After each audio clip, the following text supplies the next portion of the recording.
नमस्ते यहाँहरू सबैजनालाई फेरि पनि स्वागत छ नेपाल अनलाइन स्कुलको युट्युब च्यानलमा र नेपाल स्टुडेन्ट साहित्यको रिटन एक्जाम सेकेन्ड पेपर अन्तर्गत पर्ने गर्छ। यो इकोनोमिक्स टपिकमा चाहिँ हामी विभिन्न च्याप्टरहरूमा चाहिँ डिस्कस गर्ने क्रममा छौँ। यसै क्रममा आजको यो भिडियोमा हामी च्याप्टर नम्बर 3 मा रहेको म्याक्रो इकोनोमिक्सको इन्डिकेटर्सहरू सम्बन्धमा चाहिँ डिस्कस गर्न गइरहेका छौँ। सो आउनुहोस् आज हामीले पढ्ने विशेष गरी चाहिँ टाइटलहरू रहेको छ म्याक्रो इकोनोमिक्सको इन्डिकेटर्सहरू एकदमै इम्पोर्टेन्स पनि रहेको छ यसभित्रका। अनि हामी टाइटलहरू चाहिँ केमा पढ्नेछौँ भन्दाखेरि एउटा भनेको हामी जिडिपी पढ्नेछौँ, त्यसपछि जिएनपीलाई पनि हेर्नेछौँ, एसडिआई, त्यसपछि पर क्यापिटल इन्कम, त्यसै गरी इन्भेस्टमेन्ट अनि कन्ज्युम्सन, त्यसै गरी saving, inflation, public debt foreign र पब्लिक डेट, त्यसपछि फरेन ट्रेड र बिओपी भनेको चाहिँ ब्यालेन्स अफ पेमेन्टको बारेमा अध्ययन गर्नेछौँ आजको यो भिडियोमा। यो सबै चाहिँ के रहेको छ भन्दाखेरि म्याक्रो इकोनोमिक्सको इन्डिकेटर्सहरू रहेको छ र इन्डिकेटर्समा चाहिँ अरू पनि के छ भन्दाखेरि एउटा रेमिटान्स पनि दिएको छ, त्यसपछि प्राइस इन्डेक्स पनि छ, त्यसै गरी अर्को भनेको चाहिँ हामीलाई के पनि दिएको छ भन्दाखेरि फरेन एक्सचेन्जको बारेमा नि दिएको छ। यो पनि म्याक्रो इकोनोमिक्सको इन्डिकेटर्स नै रहेको छ।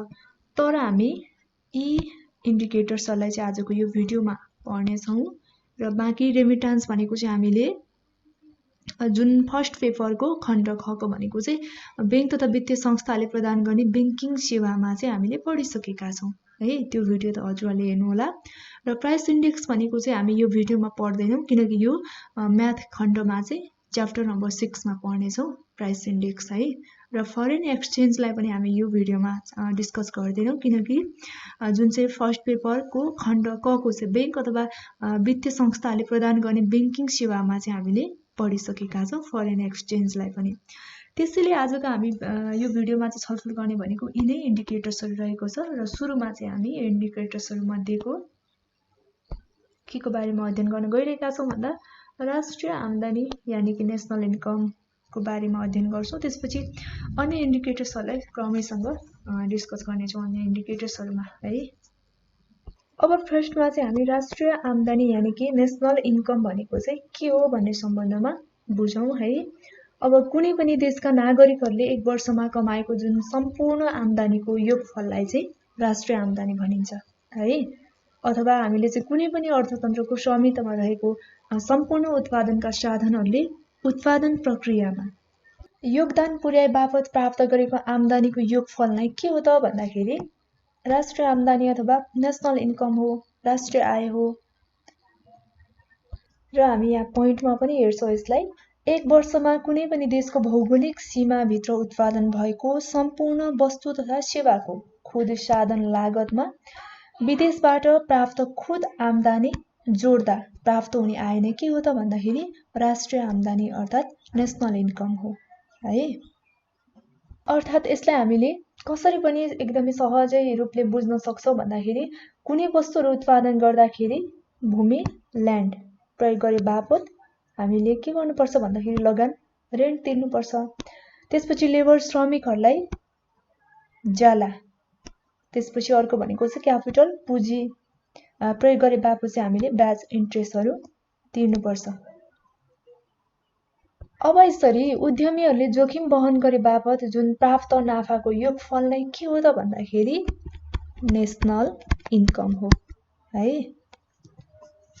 अब यसलाई चाहिँ हामीले कसरी पनि सूत्रमा व्यक्त गर्न सक्छौँ त भन्दाखेरि राष्ट्रिय आय भनेको जब कुनै पनि देशका सम्पूर्ण नागरिकहरूले एक वर्षमा चाहिँ आर्जन गरेको जुन आम्दानीको योग भएकोले यसलाई चाहिँ हामीले NI = Y1 + Y2 + Y3 + YN भनेर चाहिँ हामीले यसरी व्यक्त गर्न सक्छौँ। जहाँ चाहिँ Y भनेको के हो त भन्दाखेरि व्यक्तिगत आम्दानी इन्डिभिजुअल इन्कम भयो, NI भनेको हामीलाई थाहा छ राष्ट्रिय आम्दानी अर्थात् नेसनल इन्कम भयो।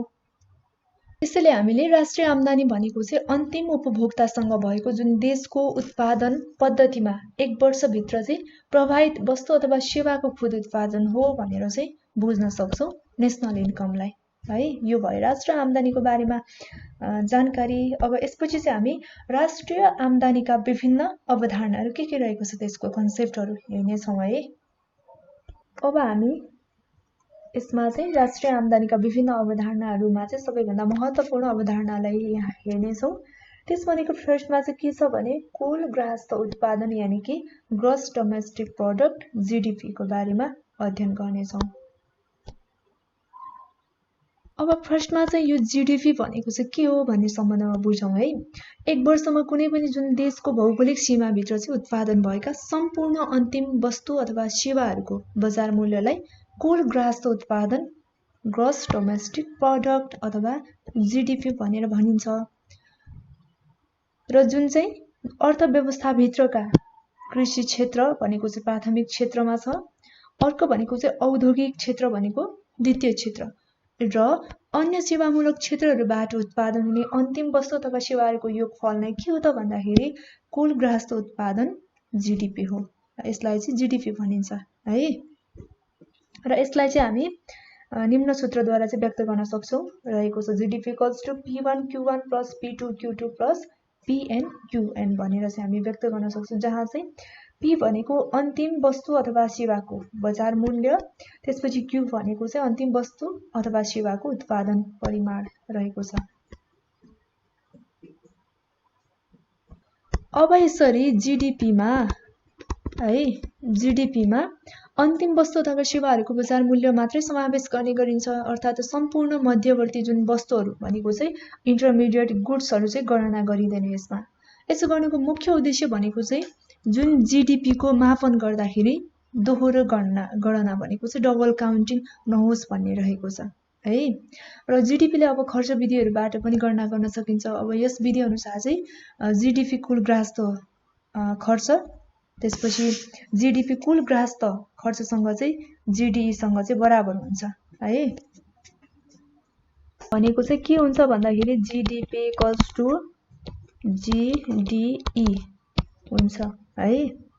र जीडीपी चाहिँ अब एउटा बन्द प्रकारको अर्थव्यवस्था क्लोज्ड इकोनोमीमा पनि गणना गर्न सकिन्छ, जसलाई चाहिँ हामी यो सूत्रबाट व्यक्त गर्न सक्छौँ। GDP equals to C plus I plus G. यसमा चाहिँ के हुन्छ? सी भनेको कन्जम्सन एक्सपेन्डिचर भनेको चाहिँ उपभोग खर्च, त्यसपछि आई भनेको इन्भेस्टमेन्ट एक्सपेन्डिचर भनेको चाहिँ लगानी खर्च, अनि जी भनेको चाहिँ गभर्नमेन्ट एक्सपेन्डिचर भनेको सरकारी खर्च। र यो भयो हामीले कुल गृहस्थ उत्पादन यानि कि ग्रस डोमेस्टिक प्रोडक्ट जीडीपी को बारेमा पढिसकेका छौँ। अब यसपछि जीडीपी का प्रकारहरूमा चाहिँ अथवा यो जीडीपी को टाइप्सहरू चाहिँ के रहेको छ भन्दाखेरि एउटा टाइप्स भनेको चाहिँ नोमिनल जीडीपी भयो है। त्यसपछि अर्को भनेको चाहिँ रियल जीडीपी रहेको छ। यसलाई चाहिँ हामी यहाँ भिन्नता सँगसँगै हामी के बुझ्न सक्छौँ भन्दाखेरि एउटा रियल जीडीपी भनेको के हो, त्यसपछि भनेको अर्को नोमिनल जीडीपी भनेको चाहिँ के हो भनेर बुझ्न सक्छौँ। यो बुझेपछि हामीलाई डिफरेन्सहरू पनि छुट्याउन आउँछ अथवा थाहा हुनेछ है। अब हामी यहाँ रियल र नोमिनलको बारेमा हेर्नेछौँ, यो के रहेको छ यिनीहरूमा फरक भनेर। अब फर्स्टमा चाहिँ हामी वास्तविक जीडीपीमा चाहिँ के छ भन्दाखेरि यो चाहिँ आधार वर्षको आधारमा गणना गरिन्छ है। अब मौद्रिक चाहिँ वर्तमान मूल्यको आधारमा गणना गरिन्छ। त्यसैगरी नम्बर 2 मा अर्को डिफरेन्सहरू के रहेको छ भन्दा उत्पादनमा आएको परिवर्तनले गर्दा जीडीपीमा चाहिँ परिवर्तन आउँछ। केमा आएको? उत्पादनमा आएको परिवर्तनले है। त्यसपछि त मौद्रिक तर्फ चाहिँ नोमिनल जीडीपीमा चाहिँ के हुन्छ भन्दा मूल्यमा आएको परिवर्तनले मौद्रिक जीडीपीमा परिवर्तन आउँछ। हामीले के बुझ्नु पर्यो? वास्तविकमा चाहिँ उत्पादनमा आएको परिवर्तन, त्यसपछि यता नोमिनल मौद्रिकमा चाहिँ मूल्यमा आएको परिवर्तनले जीडीपीमा परिवर्तन ल्याउँछ। त्यसपछि तेस्रो नम्बरमा छ रियल जीडीपीले चाहिँ अर्थतन्त्रको यथार्थ स्थितिहरूको चित्रण गर्ने गर्छ। यहाँ यथार्थ स्थितिको चित्रण भयो। त्यसपछि मौद्रिक नोमिनल जीडीपीले अर्थतन्त्रको वास्तविक स्थितिको चित्रण गर्न सक्दैन है। त्यसपछि चौथोमा भनेको चाहिँ real GDP equals to P0 Q1 plus P0 Q2 equals to plus P0 QN रहेको छ भने यता नोमिनल मौद्रिकमा चाहिँ हामी GDP equals to P1 Q1 plus P2 Q2 equals dot plus PN QN गरेर चाहिँ गणना गर्छौँ। र यो चाहिँ भयो वास्तविक जीडीपी यानि कि रियल जीडीपी र मौद्रिक नोमिनल जीडीपी को बारेमा फरकहरू। यो सँगसँगै वास्तविक जीडीपी कस्तो प्रकारको हो र मौद्रिक नोमिनल जीडीपी के हो भनेर पनि हामीले यहाँबाट थाहा पाइसकेका छौँ। अब यसपछि चाहिँ हामी जीडीपी डिफ्लेटरको बारेमा पढ्नेछौँ। अब सुरुमा हामी यो जीडीपी डिफ्लेटर भनेको चाहिँ के हो भन्ने सम्बन्धमा बुझौँ है। के छ भने आधार वर्षको तुलनामा चालु वर्षमा परिवर्तन हुन गएको मूल्य स्तरको मापन गर्ने विधिलाई के भनिन्छ? जीडीपी डिफ्लेटर भनिन्छ अथवा कुल ग्राह्य उत्पादन डिफ्लेटर भनिन्छ। र यो चाहिँ मौद्रिक जीडीपी र जुन वास्तविक जीडीपी हामीले भर्खरै मात्रै डिफरेन्सहरु हेरिसकेका छौं। यो बीचको अनुपातलाई चाहिँ 100 ले मल्टिप्लाई गरेर चाहिँ प्राप्त गर्ने गरिन्छ। यसलाई चाहिँ हामीले निम्न अनुसार चाहिँ यसरी देखाउन सक्छौं। जीडीपी डिफ्लेटर इक्वल्स टु मौद्रिक जीडीपी ओपन वास्तविक जीडीपी मल्टिप्लाई 100 रहेको छ है। यो चाहिँ यसको मापन गर्ने विधि भयो। र हामीले चाहिँ के बुझ्न सक्छौं भन्दाखेरि सामान्य मूल्य स्तरमा आएको जुन परिवर्तन तथा जीडीपी डिफ्लेटरको प्रयोगबाट चाहिँ मुद्रास्फीतिको जुन दर रेट अफ इन्फ्लेसनमा पनि मापन गर्न सकिन्छ। यो भयो जीडीपी डिफ्लेटरको बारेमा जानकारी। र अब जीडीपी डिफ्लेटरको विशेषता फिचर्सहरु चाहिँ के हुन्छ भन्दाखेरि जीडीपी मा चाहिँ अब उत्पादनको अन्तिम बिन्दु मा चाहिँ वस्तु अथवा सेवाहरु मात्रै समावेश गरिन्छ। यसमा चाहिँ है अन्तिम वस्तु र सेवाहरुको मात्रै समावेश गरिन्छ। यसमा चाहिँ अब देशभित्र स्वदेशी अथवा विदेशी उत्पादकहरूले चाहिँ उत्पादन गरेका वस्तु तथा सेवाहरु मात्रै समावेश गरिन्छ। अर्को त्यसैगरी जीडीपी मा वस्तु तथा सेवाको मौद्रिक मापन हो। अनि यसमा चाहिँ बजार मूल्य भएको र बजारमा बिक्रीका लागि चाहिँ ल्याइएको वस्तुहरु मात्रै समावेश गर्ने गरिन्छ यो जीडीपी डिफ्लेटरमा है। यसमा चाहिँ अब पुँजीको लाभहरु समावेश गरिदैन र यसमा दोहोरो मापनबाट पनि बचाउनका लागि जुन मध्यस्थ वस्तुहरु भनेको चाहिँ इन्टरमिडिएट गुड्सहरु समावेश गरिदैन। यसमा चाहिँ हस्तान्तरणीय भुक्तानीहरु जस्तै भत्ता, बेरोजगार द्वन्द्व, विधवा भत्ता, बेरोजगार भत्ता आदि इत्यादि कुराहरु पनि समावेश गरिदैन। केमा भन्दाखेरि जीडीपी डिफ्लेटरमा। यो चाहिँ हामीले विशेषताहरु पढ्यौं है। अब यसपछि हामी हेर्छौं कुल राष्ट्रिय उत्पादन यानी कि ग्रस नेशनल प्रोडक्ट रहेको छ जीएनपी। जीडीपी पछि हामी जीएनपी पढ्ने छौं। अब यो जीएनपी भनेको चाहिँ के हो त भन्ने सम्बन्धमा सुरुमा बुझौं। अब कुनै पनि देशमा एक वर्ष भित्रमा चाहिँ उत्पादित सम्पूर्ण अन्तिम वस्तु तथा सेवाहरूको कुल जोडलाई राष्ट्रिय उत्पादन भनिन्छ है। यो हामीले हेरिसक्यौं। अब जीएनपी मा चाहिँ के हुन्छ भने कुल राष्ट्रिय उत्पादनलाई कुल राष्ट्रिय आय पनि भनिन्छ। अर्को भनेको चाहिँ है कुल राष्ट्रिय आय पनि भनिन्छ कुल राष्ट्रिय उत्पादनलाई। र यस कुल राष्ट्रिय उत्पादनमा देशका सम्पूर्ण उपभोग, त्यसपछि सम्पूर्ण लगानी अनि सम्पूर्ण सरकारी खर्चहरु चाहिँ समावेश भएको हुन्छ। यसमा अब कुनै विदेशी नागरिकहरूले चाहिँ नेपालमा बसेर प्राप्त गरेको आम्दानीहरु चाहिँ घटाइन्छ भने कुनै नेपाली नागरिकहरूले चाहिँ विदेशमा गएर कमाएको आम्दानीहरु चाहिँ समावेश गरिन्छ। यसलाई चाहिँ हामीले इक्वेशनमा यसरी हेर्न सक्छौं है। यो जीएनपी को GNP equals to GDP plus net income from abroad X minus M. यसमा चाहिँ जुन चाहिँ यसरी देशहरुबाट भएको निर्यात एक्स अनि देशभित्र भएको चाहिँ आयातलाई चाहिँ एम को मूल्य सूचीमा जुन अन्तर भनेको चाहिँ एक्स माइनस एम देखिन्छ। यो अन्तरलाई चाहिँ जीडीपी मा समावेश गरियो भने चाहिँ कुल राष्ट्रिय उत्पादन प्राप्त हुन्छ। यसलाई चाहिँ हामी निम्न समीकरणबाट चाहिँ हेर्न सक्छौं। जस्तो कि यहाँ रहेको छ GNP equals to C plus I plus G plus X minus M रहेको छ। अब यहाँ चाहिँ के रहेको छ भन्दाखेरि यो चाहिँ इक्वेशन भयो। अब सी भनेको चाहिँ उपभोग खर्च कन्ज्युम्सन एक्सपेन्डिचर है। त्यसपछि सी भयो। आई भनेको लगानी खर्च इन्भेस्टमेन्ट एक्सपेन्डिचर अनि जी भनेको चाहिँ सरकारी खर्च गभर्नमेन्ट एक्सपेन्डिचर। एक्स भनेको चाहिँ कुल निर्यात आयबाट प्राप्त आर्जन एक्सपोर्ट अर्निङ अनि एम भनेको चाहिँ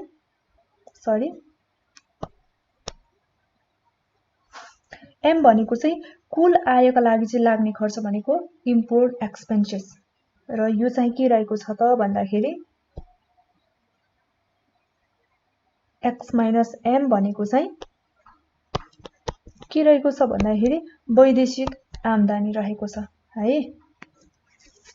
यो चाहिँ हाम्रो जीएनपी लाई कसरी हामीले मापन गर्न सक्छौं, कसरी गणना गर्न सक्छौं भनेर चाहिँ इक्वेसनमा हेरिसकेका छौं। अब यति हेरिसकेपछि जीएनपी को चाहिँ अथवा ग्रस नेशनल प्रोडक्ट को चाहिँ फिचर्सहरु के हुन सक्छन् भन्दाखेरि यसको चाहिँ हिसाब अथवा मापनहरु चाहिँ मुद्रामा गरिन्छ। यसमा अन्तिम वस्तु अथवा सेवाहरु मात्रै समावेश गरिन्छन् अनि यसमा कुनै पनि मुलुकमा जुन नागरिकहरुले उक्त देशभित्र र बाहिर प्राप्त गरेको आम्दानीहरुले समावेश गरिन्छ।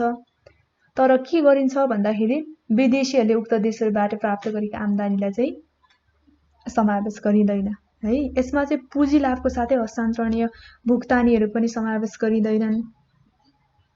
अनि त्यसैगरी चाहिँ यसमा चाहिँ बजार मूल्य भएका अथवा बजारमा चाहिँ बिक्रीमा ल्याइएका वस्तुहरु मात्रै समावेश गरिन्छ र दोहोरो मापनबाट बचाउनको लागि चाहिँ मध्यवर्ती वस्तुहरु पनि समावेश गरिँदैन यो जीएनपी मा। र यो भयो जीएनपी को बारेमा जानकारी, कुल राष्ट्रिय उत्पादन। अब यसपछि चाहिँ हामी कुल गृहस्थ उत्पादन र कुल राष्ट्रिय उत्पादन बीचको डिफरेन्सेसहरुलाई हेर्ने छौं। जीडीपी र अर्को भनेको चाहिँ जीएनपी। हामीले यो दुईटै टाइटलहरुमा चाहिँ पढिसकेका छौं। अब जीडीपी को के रहेको छ, जीएनपी को के रहेको छ र यिनीहरु बीचमा डिफरेन्सेसहरु के रहेको छ भन्ने सम्बन्धमा हेरौं। अब फर्स्ट नम्बर 1 मा जीडीपी तर्फको हेरौं है। जीडीपी मा नम्बर 1 एक वर्षभित्र कुनै पनि देशभित्र चाहिँ उत्पादित सम्पूर्ण अन्तिम वस्तु तथा सेवाहरूको मौद्रिक मूल्यलाई चाहिँ कुल गृहस्थ उत्पादन यानी कि जीडीपी भनिन्छ। अनि यता जीएनपी को डेफिनेसन। अब एउटा देशका मानिसहरूको एक वर्षभित्रमा चाहिँ जे जति अन्तिम वस्तु तथा सेवाहरू उत्पादन गर्छन् त्यसको मौद्रिक मूल्यलाई चाहिँ कुल राष्ट्रिय उत्पादन यानी कि जीएनपी भनिन्छ। यो फर्स्टमा चाहिँ के भयो, डिफरेन्सेसन भनेको डेफिनेसन भयो। अब नम्बर 2 मा दोस्रोमा हेरौं के छ भने यसले चाहिँ भनेको जीडीपी तर्फको यसले मुलुकको आन्तरिक उत्पादन क्षमतालाई चाहिँ प्रतिनिधित्व गर्दछ। आन्तरिक उत्पादनको क्षमतालाई देशभित्रको जीडीपी ले है। त्यसपछि जीएनपी ले चाहिँ यसले मुलुक बाहिरको भनेको चाहिँ यो जीडीपी इन्टरनल भयो। अब जीएनपी ले चाहिँ एक्सटर्नल अथवा मुलुक बाहिरका उत्पादनहरूलाई समावेश गर्ने भएकोले मुलुकको आन्तरिक उत्पादन क्षमतालाई काको भन्दाखेरि देशको आन्तरिक उत्पादन क्षमतालाई चाहिँ सही अर्थमा प्रतिनिधित्व गर्न सक्दैन। जीडीपी ले चाहिँ आन्तरिक उत्पादनलाई प्रतिनिधित्व गर्दछ र जीएनपी ले चाहिँ बाहिरको उत्पादनहरूलाई चाहिँ समावेश गर्ने गर्छ अथवा प्रतिनिधित्व गर्ने गर्छ है। त्यसपछि अर्को तेस्रो नम्बरमा हेरौं जीडीपी तर्फ। जीडीपी बढेमा देशभित्र उत्पादनमूलक गतिविधिहरू बढेको संकेत प्राप्त हुन्छ जीडीपी बढेमा। तर जीएनपी बढ्दैमा चाहिँ मुलुकभित्र उत्पादनमूलक गतिविधिहरू बढेको छ नै चाहिँ भन्न सकिँदैन है। त्यसैगरी चौथो नम्बरमा हेरौं विदेशीले नेपालमा चाहिँ गरेको उत्पादन नेपालको जीडीपी हो। हेर्नुस् है, यहाँ विदेशीले नेपालमा गरेको उत्पादन नेपालको जीडीपी हो तर नेपालीले विदेशमा गरेको उत्पादन नेपालको जीडीपी होइन। अब जीएनपी तर्फ। जीएनपी मा चाहिँ के छ भने विदेशीले नेपालमा गरेको उत्पादन नेपालको जीएनपी होइन। अब तर नेपालीले चाहिँ विदेशमा गरेको उत्पादन नेपालको लागि चाहिँ के हो त, जीएनपी हो है। यो डिफरेन्स रहेको छ। त्यसैगरी अर्को पाँचौं नम्बरमा छ GDP equals to GNP minus NFIA रहेको छ र जीएनपी तर्फ चाहिँ एनएफआईए लाई चाहिँ प्लस गरेको छ। जीडीपी मा माइनस गर्नु पर्यो र जीएनपी मा चाहिँ प्लस गर्नु पर्यो। त्यसपछि छैटौं नम्बरमा छ यो साँघुरो अवधारणा हो जीडीपी अनि यो जीएनपी चाहिँ के हो त भन्दाखेरि फराकिलो अवधारणा हो। र यी 5-6वटा हामीले डिफरेन्सेसहरु चाहिँ हेरिसकेका छौं जीडीपी र जीएनपी बीचमा। र अब हामी हेर्दै छौं मानव विकास सूची यानी कि ह्युमन डेभलपमेन्ट इन्डेक्स एचडीआई को बारेमा पढ्ने छौं है। अब यो एचडीआई चाहिँ राम्रो सम्मान योग्य जीवनको लागि चाहिँ आम्दानी, शिक्षा, प्राप्ति र औसत उमेरमा चाहिँ आधारित रहेको हुन्छ। एउटा आम्दानी भयो, त्यसपछि शिक्षा प्राप्ति र औसत उमेरमा आधारित रहेको छ। र जब मानव विकास साधन र साध्य दुवै हो भन्ने चाहिँ यो सिद्धान्तले मानव जीवनलाई चाहिँ जोड दिन्छ र अरू मुख्य साधनहरूले जुन उसको जीवन निर्वाहलाई चाहिँ असर पुर्याउँदछ। र अब एचडिआईले पनि प्रत्येक देशमा चाहिँ 0 स्केलदेखि चाहिँ 1 सम्म यिनै विकासका 3 तत्त्वहरूका आधारमा चाहिँ स्तर कायम गरेको हुन्छ। र यी 3 जुन विकासका मापनहरूलाई चाहिँ प्रयोग गरेर एचडिआईले विश्वका देशहरूलाई चाहिँ 3 समूहमा विभाजन गर्ने गरिन्छ। यो चाहिँ एचडिआई भयो। र यसमा चाहिँ के हुन्छ भने मानव विकासको जुन सापेक्षित मापन हो, तर यो चाहिँ के हो त भन्दाखेरि पूर्ण मापन भन्ने चाहिँ होइन एचडिआई है। यसले चाहिँ अब विकासको अन्तरमा चाहिँ दीर्घ जीवन, ज्ञान र भौतिक छनौटहरूमाथि पनि प्रकाश पार्ने गर्छ। अनि एचडिआईलाई चाहिँ अब विकास नाप्नको लागि सबैभन्दा उत्तम सिद्धान्त पनि मान्न सकिन्छ, किनकि यसले चाहिँ एक्लैले धेरै महत्त्वपूर्ण आम्दानीका तत्त्वहरूबाट चाहिँ कम विकसित देशहरूमा जुन गरिबहरूको कल्याणलाई चाहिँ निर्धारण गर्ने गर्दछ। एचडिआईले चाहिँ शिक्षाको प्राप्ति, त्यसपछि औसत उमेर आदिलाई सामाजिक उन्नतिको लागि चाहिँ समान महत्त्व दिएर चाहिँ मानव गुणस्तरमा पनि जोड दिने गर्छ।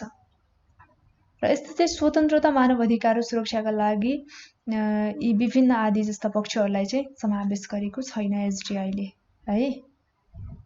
र अब यसरी बढी सान्दर्भिक अनि सबैभन्दा चाहिँ भर्खरै प्रचलनमा आएको जुन एचडिआई सूचक हो, यसलाई चाहिँ छोटकरीमा एचडिआई भनेको चाहिँ यो ह्युमन डेभलपमेन्ट इन्डेक्स है, छोटकरी रूप चाहिँ एचडिआई रहेको छ। यसको देखिन्छ यो चाहिँ युएनद्वारा विकास अन्तर्गतको जुन तयार पारेर चाहिँ सन्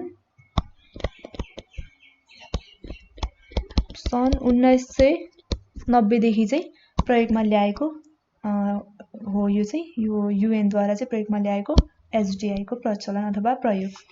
यो चाहिँ हामीले मानव विकास सूची अथवा एचडिआईको बारेमा अध्ययन गरिसकेका छौँ। अब यसपछि चाहिँ खुद राष्ट्रिय उत्पादन यानि कि नेट नेसनल प्रोडक्ट एनएनपी को बारेमा अध्ययन गरौँ। खुद राष्ट्रिय उत्पादन है। अब खुद राष्ट्रिय उत्पादन भन्नाले चाहिँ के बुझ्ने अथवा कसरी बुझ्ने भन्दाखेरि खुद राष्ट्रिय उत्पादन जुन एनएनपी भन्नाले चाहिँ कुल राष्ट्रिय उत्पादनलाई पुँजीगत वस्तुहरूको जुन मूल्य ह्रास डिप्रिसिएसनलाई चाहिँ घटाएपछि बाँकी रहेको उत्पादनको भाग हो भनेर चाहिँ हामीले बुझ्नुपर्छ है। उत्पादनको जुन सिलसिलामा प्रयोग हुने मेसिन, औजार, त्यसैगरी उपकरण, साधन आदि जुन पुँजीगत वस्तुहरूको निश्चित जीवन अनुगमन गरिएको हुन्छ र ती पुँजीगत वस्तुहरूको जीवनकालभित्र चाहिँ प्रत्येक वर्ष निश्चित दरमा चाहिँ केही रकमहरू चाहिँ ह्रासका रूपमा भनेको चाहिँ डिप्रिसिएसनको रूपमा घट्टा गरिरहेको हुन्छ है। अब जुन यो उपकरण, विभिन्न मेसिन, औजारहरूको उपकरण अथवा पुँजीगत वस्तुहरूको चाहिँ निश्चित जीवनकालको अनुमान गरिन्छ र ती वस्तुहरूको चाहिँ अब जीवनकालभित्र चाहिँ अनुमान गरिएको निश्चित समयभित्र चाहिँ निश्चित दरमा एउटा डिप्रिसिएसनको रेट पनि निश्चित गरिएको हुन्छ। त्यसलाई चाहिँ प्रत्येक दरमा चाहिँ केही वर्ष निश्चित रकमहरू चाहिँ कट्टा गर्ने गरिन्छ। त्यसैले गर्दा यो एनएनपीलाई चाहिँ हामीले कसरी गर्नुपर्छ, यसको इक्वेसन के छ भन्दाखेरि NNP equals to GNP minus depreciation गर्ने है। यो चाहिँ भयो हाम्रो खुद राष्ट्रिय उत्पादन भनेको नेट नेसनल प्रोडक्ट एनएनपी भयो। अब यसपछि पर क्यापिटा इन्कम पीसीआई प्रति व्यक्ति आय हेरौँ।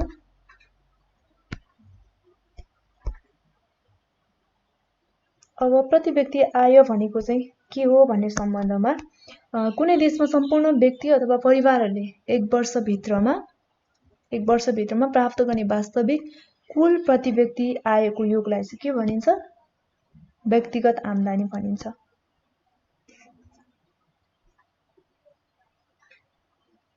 अब यसमा चाहिँ के हुन्छ भने देशको कुल जनसङ्ख्याले चाहिँ कुल राष्ट्रिय आयलाई भाग गरेर प्रति व्यक्ति आय प्राप्त गरिन्छ भनेको चाहिँ per capita income equals to national income NI upon total population गरेर चाहिँ के निकालिन्छ, पर क्यापिटा इन्कम निकालिन्छ है। अब यसपछि डिस्पोजल इन्कम भनेको चाहिँ खर्च योग्य आम्दानीको बारेमा नै हेरौँ।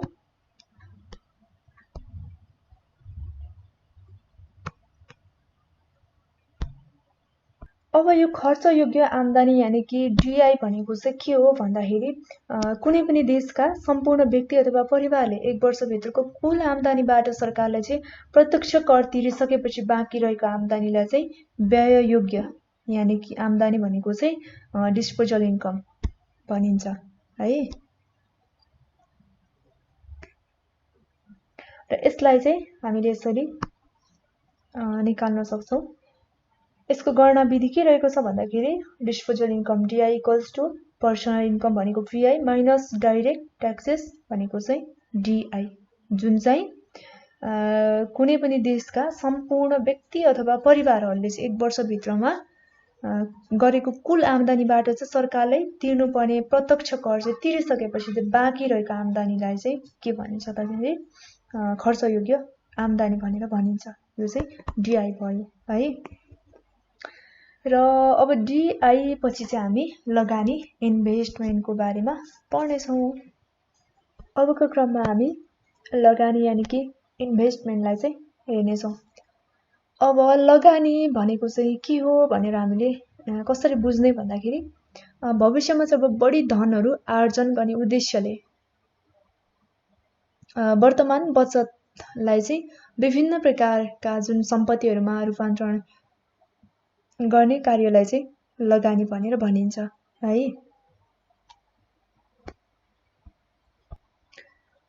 त्यसै गरी भविष्यमा जुन अतिरिक्त लाभ आर्जन गर्ने उद्देश्यले वर्तमान उपभोगलाई चाहिँ कटौती गर्ने र उपभोगमा जुन गरिएको कटौतीबाट चाहिँ सृजना हुने बचतलाई चाहिँ विभिन्न प्रकारका सम्पत्तिहरूमा गरिने खर्चलाई चाहिँ के भनिन्छ भन्दाखेरि लगानी भनिन्छ। र भविष्यमा अतिरिक्त प्रतिफलहरू प्राप्त गर्ने उद्देश्यले अथवा बढी उपभोग गर्ने उद्देश्यले वर्तमान समयमा है वास्तविक र वित्तीय सम्पत्तिहरू खरिद गर्नुपर्ने के हो त भन्दाखेरि हामीले अर्को तरिकाबाट बुझ्दाखेरि त्यो पनि लगानी नै हो। र लगानीको लागि चाहिँ हामीले कसरी बुझ्ने भन्दाखेरि भविष्यमा अतिरिक्त लाभहरू आर्जन गर्ने उद्देश्यले वर्तमान उपभोगलाई कटौती गर्ने र उपभोगमा गरिएको कटौतीबाट सृजना हुने बचतलाई विभिन्न प्रकारका सम्पत्तिहरूमा गरिने खर्च नै के हो त भन्दाखेरि लगानी हो।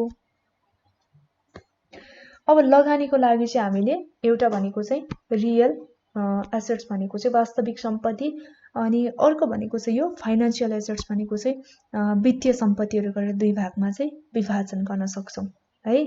अब वास्तविक सम्पत्ति रियल एसेट्समा चाहिँ के पर्न सक्छ भन्दाखेरि जग्गा भयो, मेसिनरी भयो, अनि भवनहरू आदि इत्यादि उपकरणहरू चाहिँ, अनि सवारी साधन, फर्निचर, सुन चाँदी आदि चाहिँ के हो त भन्दाखेरि रियल एसेट्सहरू हो है। त्यसपछि अर्कोतिर चाहिँ यो फाइनान्शियल एसेट्स यानि कि वित्तीय सम्पत्ति भनेको चाहिँ वास्तविक सम्पत्ति माथिको अधिकारको प्रतिनिधित्व गर्ने र ससाना अंशहरूमा चाहिँ विभाजन गर्न सकिने सम्पत्तिहरू जस्तो कि अब शेयर भयो, ऋणपत्र भयो, यी आदिलाई चाहिँ के भनिन्छ भन्दाखेरि वित्तीय सम्पत्ति भनेको चाहिँ फाइनान्शियल एसेट्स भनिन्छ। त्यसैले लगानी भन्नाले चाहिँ अब भविष्यमा सकारात्मक दरमा चाहिँ प्रतिफलहरू पाउने आशामा कोष रकमहरू चाहिँ सुम्पनु हो, अनि यही लगानीहरू उचित तरिकाले गरिएको छ भने चाहिँ लगानीकर्ताले समानुपातिक रूपमा प्रतिफलहरू पनि प्राप्त गर्दछ, जहाँ चाहिँ जोखिमहरू पनि त्यस्तै प्रकारले अनुमान गरिएको पनि हुन्छ है। यो भयो लगानीको सम्बन्धमा हामीले डिस्कस गरिसकेका छौँ। अब लगानीलाई पनि हामी यहाँ हेर्दैछौँ। यो चाहिँ लगानीको प्रकार रहेको छ, विशेष गरी दुई भागमा चाहिँ विभाजन गर्न सकिन्छ लगानीलाई। एउटा भनेको चाहिँ स्वचालित लगानी, अर्को भनेको चाहिँ प्रेरित लगानी। अब यिनीहरू बीचको डिफ्रेन्सहरू हेरौँ है, अथवा यो स्वचालित लगानी भनेको के हो र प्रेरित लगानी भनेको चाहिँ के हो भन्ने सम्बन्धमा।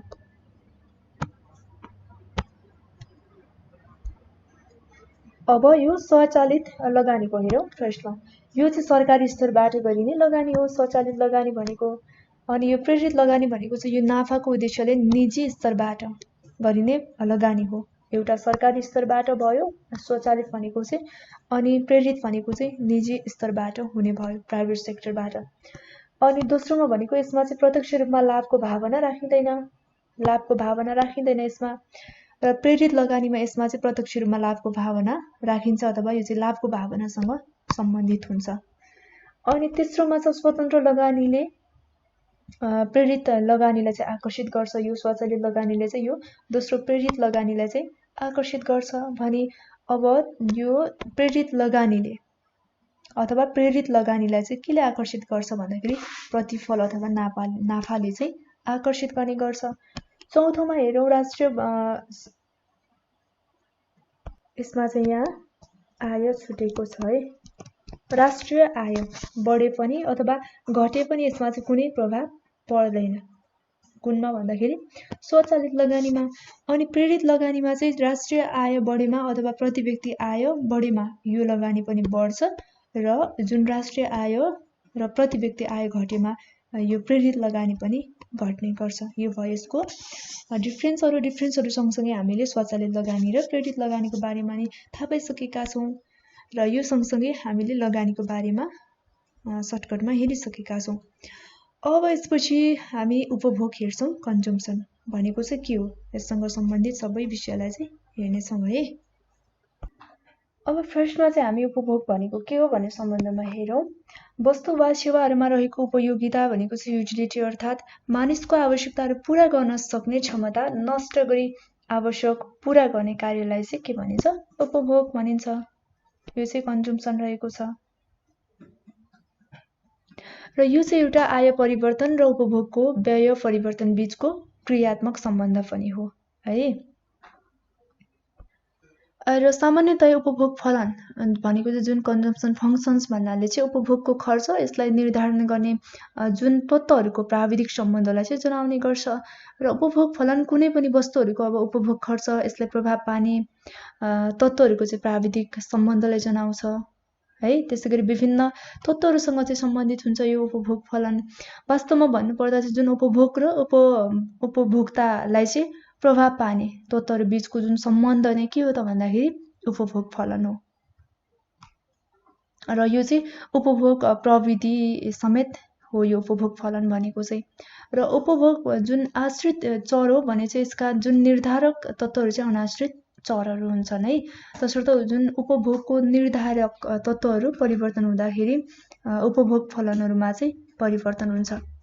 र अब किन्सका अनुसार चाहिँ उपभोग के हो भन्ने सम्बन्धमा उपभोग भनेको चाहिँ आम्दानीको धनात्मक फलन हो, जसमा चाहिँ आम्दानी बढ्दा उपभोग पनि बढ्छ भने तर एक निश्चित स्तरको आए पश्चात चाहिँ आम्दानी बढ्दै जाँदा मानिसको बचत गर्ने प्रविधि बढ्ने हुँदा आम्दानी बढे भन्दा कम दरमा चाहिँ उपभोग वृद्धि हुन्छ। कसको अनुसार, किन्सको अनुसार।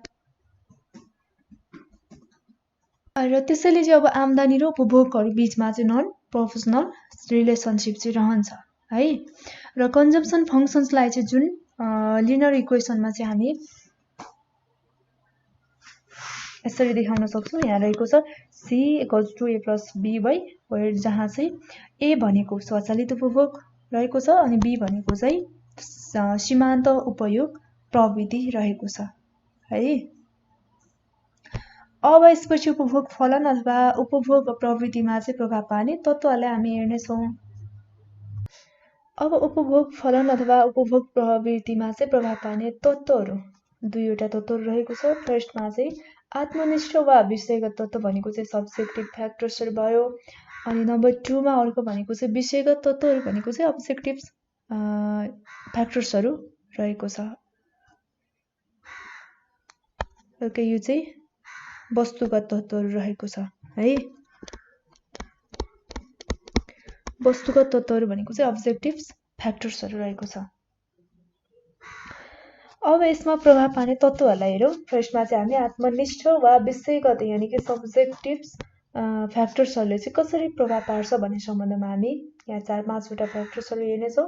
फर्स्टमा सुरक्षाको कारणले कसरी प्रभाव पार्छ त भन्दाखेरि आकस्मिक दुर्घटना अब रोग आगलागी क्षति आदिका लागि चाहिँ रकमहरू बचत गर्ने प्रविधिले चाहिँ के हुन्छ भन्दाखेरि उपभोगहरू चाहिँ घट्न जान्छ, यसले पनि प्रभाव पार्छ। अर्को भनेको चाहिँ नक्कल देखासेखी अथवा प्रविधि, यस्तो देखासेखी गर्ने प्रविधिले नै प्रभाव पार्ने गर्छ है।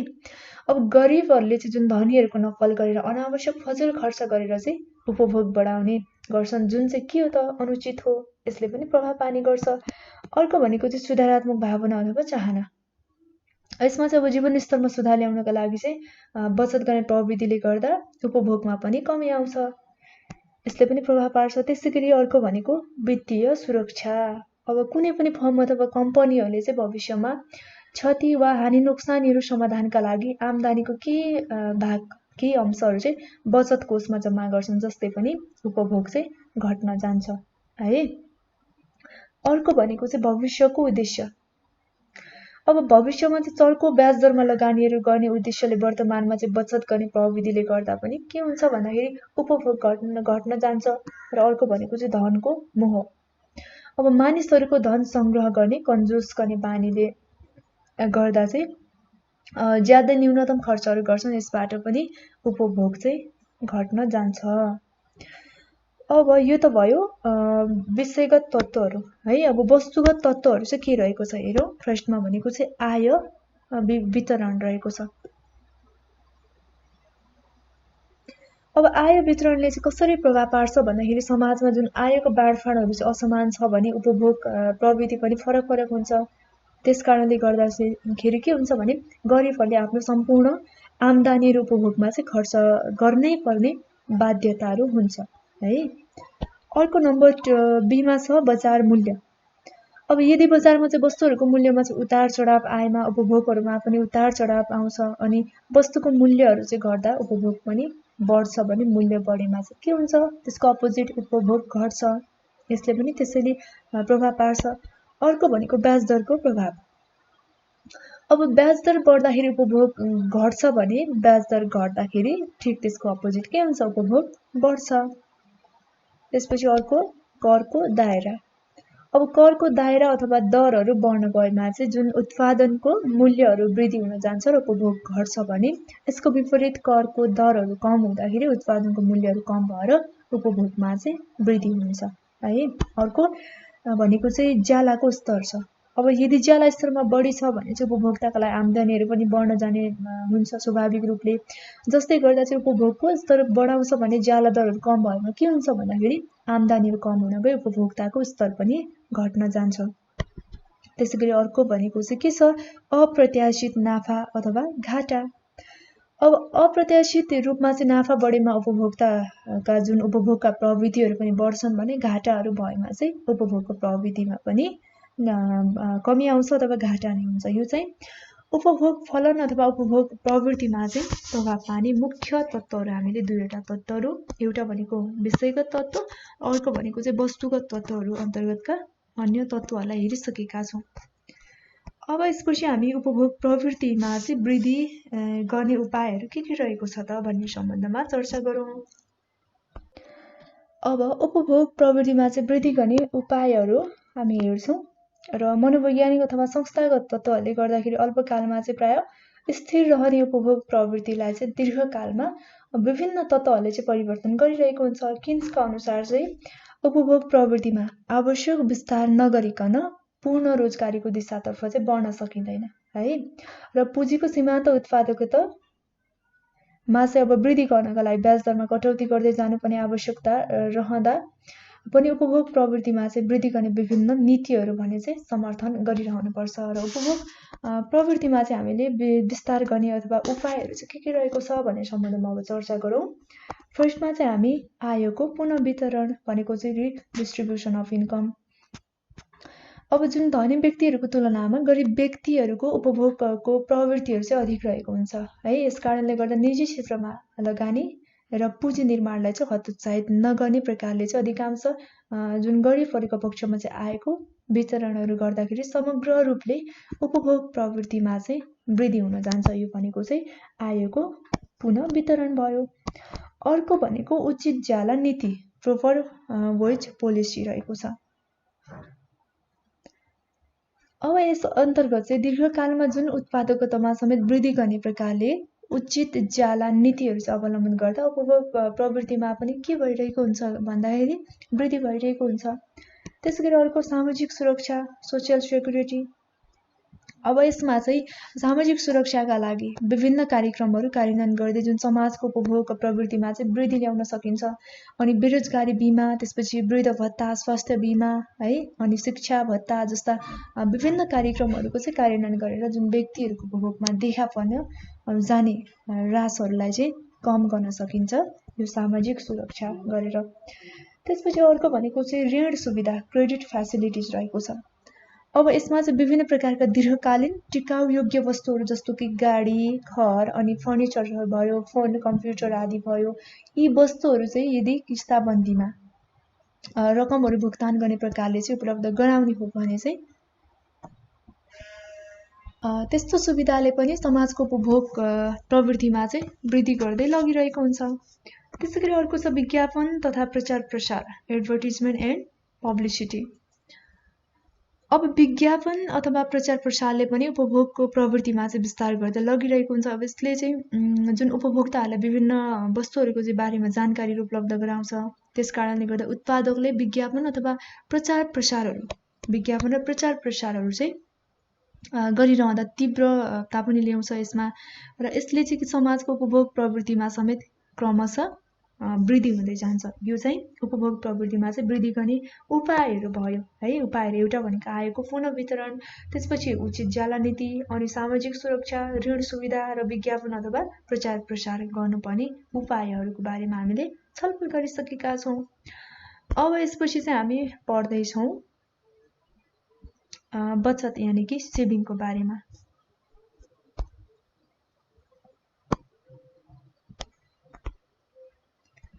अब पहिलो कुरा बचत भनेको चाहिँ कसरी बुझ्ने अथवा बचत भनेको के हो भन्दाखेरि बचत अथवा सेभिङ भनेको चाहिँ जुन आम्दानीको एउटा अंश हो है। प्राय चाहिँ भविष्यमा आइपर्न सक्ने विभिन्न आपद विपदहरूको सामना गर्न र रकमहरू सङ्कलन गरेर चाहिँ उत्पादनमूलक क्षेत्रहरूमा चाहिँ लगानी गर्न वर्तमानको आम्दानीबाट चाहिँ केही रकमहरू जम्मा गरिन्छ भने त्यो नै वास्तवमा के हो त भन्दाखेरि बचत हो।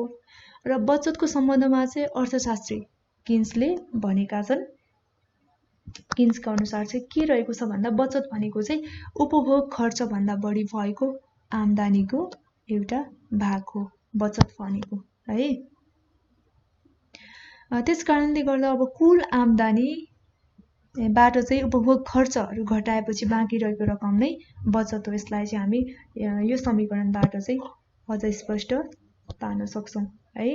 y = c + s अथवा s = y - c भनेको s भनेको सेभिङ, त्यसपछि y भनेको इन्कम अनि c भनेको कन्जम्सन एक्सपेन्डिचर है। त्यसपछि अब बचतको बारेमा हामीले थाहा पाइसकेका छौँ। अब चाहिँ हामी बचतलाई प्रभाव पार्ने निर्धारक तत्त्वहरू के रहेको छ भन्ने सम्बन्धमा चर्चा गरौँ। अब चाहिँ हामी बचतलाई प्रभाव पार्ने विभिन्न निर्धारक तत्त्वहरूको बारेमा छलफल गर्नेछौँ। पहिलो तत्त्व रहेको छ आय स्तर, इन्कम लेभल। यो आय स्तरले कसरी प्रभाव पार्ने गर्छ हेरौँ। यसमा चाहिँ के हुन्छ भने आम्दानी बचतहरूको चाहिँ प्रमुख निर्धारक तत्त्व हो है।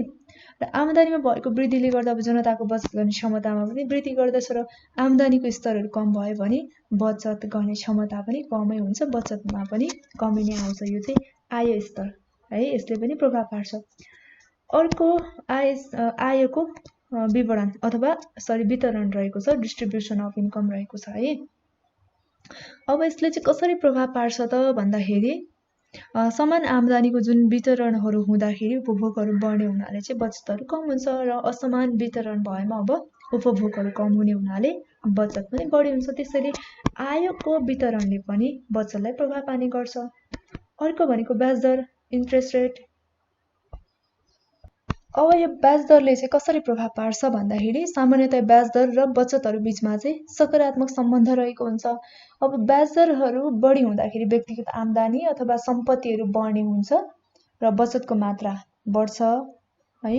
त्यसपछि ब्याज दरहरू घट्दाखेरि अब बचत गर्ने दरहरू पनि घट्दै जान्छ है। अब अर्को भनेको जनसाङ्ख्यिक तत्त्व डेमोग्राफिक फ्याक्टर्स रहेको छ। अब यसले चाहिँ कसरी प्रभाव पार्छ भन्दाखेरि जुन जनसङ्ख्याको उमेरगत बनोटले चाहिँ बचतहरूको निर्धारण गर्दछ। अब 18 वर्षभन्दा कम है, त्यसपछि 60 वर्षभन्दा बढी उमेरका जुन मानिसहरूको सङ्ख्याहरू बढी हुनुले पनि आर्थिक रूपमा चाहिँ सक्षम जनसङ्ख्याको मात्राहरू चाहिँ कम छ भन्ने पनि बुझिन्छ। र यस्तो अवस्थामा चाहिँ अब आयको तुलनामा बचतहरू घटाउँछ र किनकि यस अर्थ व्यवस्था अथवा अवस्थामा चाहिँ जुन आम्दानीको स्तर नै कम भइदिन्छ। यो जनसाङ्ख्यिक तत्त्वले पनि बचतलाई चाहिँ प्रभाव पार्ने गर्छ। अब अर्को भनेको चाहिँ मूल्य स्तर प्राइस लेभलले कसरी प्रभाव पार्छ भन्दा मूल्य स्तरहरू बढ्दाखेरि उपभोग खर्चहरू बढ्ने हुनाले चाहिँ कम बचत हुन्छ र मूल्य स्तरहरू चाहिँ घट्छ अनि उपभोग खर्च पनि घट्नाले चाहिँ अब धेरै बचत हुन्छ। त्यसैले यसले पनि असर पार्छ। अर्को भनेको चाहिँ बचत गर्ने बानी सेभिङ ह्याबिट। अब व्यक्तिहरूले चाहिँ बचत गर्ने बानीले पनि बचतलाई चाहिँ प्रभाव पार्ने गर्छ है। अनि व्यक्तिको अब बचत प्रतिको धारणा धन सम्पत्तिहरू देखाउने इच्छा आदिमा पनि भर पर्छ के रहेको छ यस सम्बन्धमा धारणाहरू भन्ने। र भविष्यप्रतिको चिन्ता कम हुने व्यक्तिले पनि के गर्छ त भन्दाखेरि बचत कमै गर्छ र बढी चिन्ता हुने व्यक्तिले अब त्यही अनुसारको बचत गरिरहेको हुन्छ। त्यसैले गर्दा बचतलाई चाहिँ प्रभाव पार्ने निर्धारक तत्त्वहरू चाहिँ हामीले एउटा आय स्तर हेऱ्यौँ, त्यसपछि आयको वितरणको बारेमा जानकारी पायौँ, अनि ब्याज दर जनसाङ्ख्यिक तत्त्व है, त्यसपछि मूल्य स्तर र बचत गर्ने बानी, यी सम्पूर्ण तत्त्वहरूले चाहिँ बचतलाई प्रभाव पार्ने गर्दछ है। यो भयो बचतको सम्बन्धमा। अब यसपछि मुद्रास्फीति यानि कि इन्फ्लेसनको बारेमा पढ्छौँ है। मुद्रास्फीति भनेको के हो त सुरुमा बुझौँ, त्यसपछि अन्य कुरालाई पनि हामी क्रमैसँग हेर्छौँ। अब सामान्यतया वस्तु अथवा सेवाहरूको मूल्यमा चाहिँ वृद्धि भएको अवस्थालाई चाहिँ हामी मुद्रास्फीति भनेर भन्छौँ है। र मूल्य स्तरमा हुने जुन दिगो र निरन्तर वृद्धि नै मुद्रास्फीति हो। र सामान्य मूल्य स्तर र जुन मुद्राहरूको बीचमा चाहिँ विपरीत सम्बन्धहरू हुने भएकोले गर्दा मुद्रास्फीतिको समयमा चाहिँ मुद्राको क्रय क्षमता अथवा मुद्राको चाहिँ मूल्य घट्ने गर्छ। त्यसैले गर्दा वस्तु तथा सेवाहरूको मूल्यमा चाहिँ वृद्धि हुने र मुद्राको मूल्यमा चाहिँ ह्रास आउने प्रक्रिया नै के हो त भन्दाखेरि मुद्रास्फीति हो है। अब क्रौथरका अनुसार चाहिँ मुद्रास्फीति के हो भन्दाखेरि मुद्रास्फीति त्यो एउटा अवस्था हो जसमा चाहिँ मुद्राको मूल्य घटिरहेको हुन्छ र वस्तु तथा सेवाको मूल्य के हुन्छ बढिरहेको हुन्छ। त्यसको ठिक अपोजिट कसका अनुसार क्रौथरका अनुसार।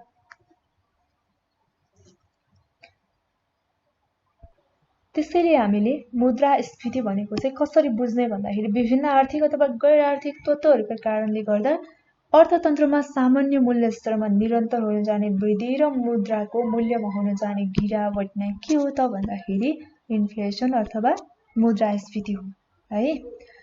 अब नेपालमा चाहिँ मूल्य वृद्धिका कारण अथवा मुद्रास्फीतिका कारणहरू चाहिँ के छन् भन्दाखेरि निजी क्षेत्रमा चाहिँ कर्जाहरूको वृद्धि हुनु, कर्जामा वृद्धि है, त्यसपछि मौद्रिक व्यवस्थापनहरू सम्बन्धी चाहिँ नीतिहरू प्रभावकारी नहुनु, अनि अनुत्पादक सरकारी खर्चहरू चाहिँ बढ्दै जानु, बजेटमा घाटा वृद्धि हुनु, अनि कमजोर विनिमय दर चाहिँ नीतिहरू हुनु, अनि वस्तु अथवा सेवाहरूको वितरण प्रणाली चाहिँ प्रभावकारी नहुनु, अनि ज्याला र जुन मूल्य बीचको द्वन्द्व ज्याला बढेको अवस्थामा हरेक क्षेत्रमा चाहिँ मूल्य बढ्नु, जिडिपीमा चाहिँ न्यून वृद्धि दर हुनु आदि इत्यादि कुराहरू चाहिँ जुन नेपालमा मूल्य वृद्धिका कारण अथवा मुद्रास्फीतिका कारणहरू है।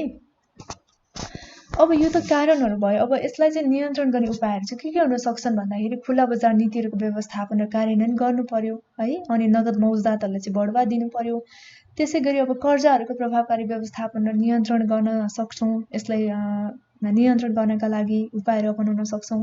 त्यसै गरी अब क्षेत्रगत कर्जा व्यवस्थालाई चाहिँ प्रभावकारी बनाउन सक्छौँ, ब्याज दरहरूमा चाहिँ नियन्त्रण गर्न सक्छौँ है।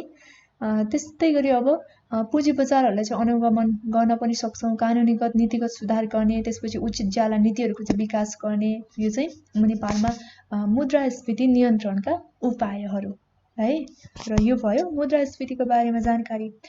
अब यसपछि सार्वजनिक ऋण व्यवस्थापनको बारेमा पढ्दैछौँ। अब पब्लिक डेब्ट म्यानेजमेन्ट रहेको छ।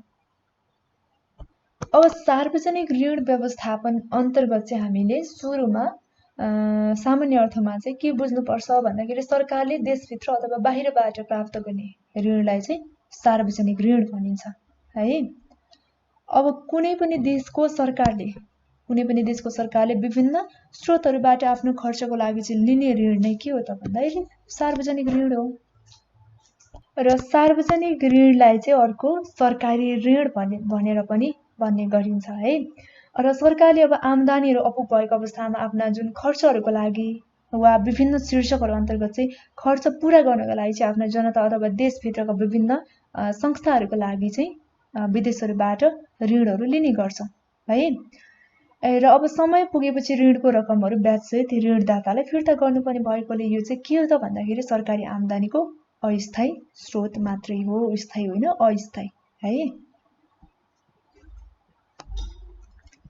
र अब नेपालमा चाहिँ नेपाल राष्ट्र बैंक ऐन र बैंक तथा वित्तीय संस्था सम्बन्धी ऐन, अनि त्यसपछि सरकारको आवधिक योजना, वैदेशिक सहायता नीति तथा विभिन्न द्विपक्षीय अथवा बहुपक्षीय सङ्घ संस्थाहरूसँगको जुन समझदारीमा भएका व्यवस्था अनुसार चाहिँ यस्तो ऋण सेवाहरू चाहिँ सञ्चालन हुने गरेको छ। अब नेपाल राष्ट्र बैंकले समय समयमा विभिन्न निर्देशिका तथा निर्देशन जारी गरेर चाहिँ बैंक तथा वित्तीय क्षेत्रहरूको ऋण व्यवस्थापन अनि सेवाका शर्तहरू चाहिँ तोक्ने है। त्यसै गरी अब सम्बन्धित बैंक अथवा वित्तीय संस्थाहरूले चाहिँ त्यस्ता आधार समेतलाई चाहिँ लिएर आफ्ना मापदण्ड अथवा निर्देशिकाहरू चाहिँ जारी गरेर ऋण सेवाहरूलाई चाहिँ व्यवस्थापन गर्ने गरेको पाइन्छ। अब यसपछि सार्वजनिक ऋणका स्रोतहरू हेरौँ के रहेको छ। यो सार्वजनिक ऋणको स्रोतहरू है, सोर्सेस अफ पब्लिक डेब्ट। अब विशेष गरी सार्वजनिक ऋणको स्रोतहरूलाई चाहिँ हामी सामान्यतः दुई भागमा चाहिँ वर्गीकरण गरेर अध्ययन गर्न सक्छौँ। एउटा भनेको चाहिँ के छ, आन्तरिक स्रोत छ, इन्टरनल सोर्सेस। अर्को भनेको चाहिँ एक्सटर्नल छ, बाह्य स्रोत है। अब सुरुमा हामी यो आन्तरिक स्रोतभित्र पनि बजार ऋण र गैर बजार ऋण छ। अब यसबारेमा सुरुमा हेरौँ। अब हामीले आन्तरिक स्रोत भनेको चाहिँ कसरी बुझ्ने त भन्दाखेरि यसमा चाहिँ सरकारले देशभित्रका जुन नागरिक, त्यसपछि बैंकिङ अथवा गैर बैंकिङ संस्थाहरू है, त्यसै गरी कुनै पनि व्यापारिक संस्थाहरूबाट चाहिँ ऋण लिन्छ भने त्यसलाई चाहिँ के भनिन्छ, आन्तरिक ऋण भनिन्छ है।